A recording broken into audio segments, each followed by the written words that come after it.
Looking to add users to your Xero account? This video is for you. Hi, if you're new here, welcome. My name's Lucy and I run Burton's Academy, where I provide accounting top tips and software training to accountants and business owners.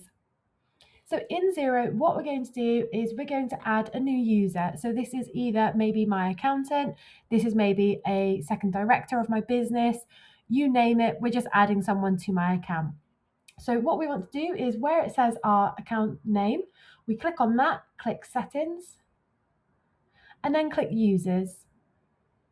And then in here, what it shows us straight away is our current users. And what we want to do is just invite a new user.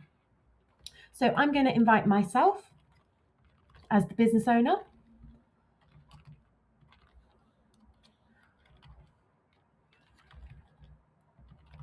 And what we need to do is decide what permissions to grant. So do have a read of what these permissions enable before just selecting them. So projects, you could have limited, standard, or admin.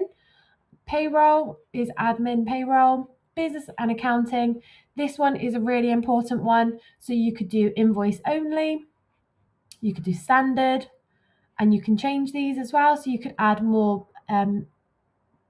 you could add extra permissions, and advisor and read only.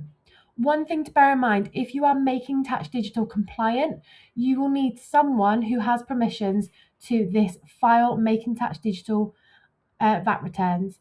So you need to click this box for someone to be able to file these. And then what they will see is this tax screen along the top.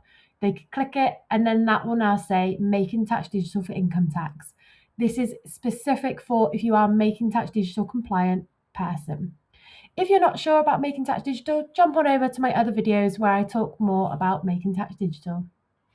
But once I'm happy that I am an advisor, so I'm going to give myself all the access I can ever dream of, I don't need to send a message to say this is what we're doing and this is why you've got these permissions. I know because I'm granting them. So I'm not going to click this tick box. But if I wanted, I could tick that and it would just provide a welcome email to the user to say what this invite's for. As this email will come direct from Xero to say you've been added to this account. And then you click send invite. And then all you need to do is jump on over to that email address and accept the login. Once it's been accepted, you will then have all those permissions you've just granted. If you have any queries with this though, do reach out. I hope this video was helpful. Don't forget to like and subscribe and follow along for more helpful top tips from Burton's Academy.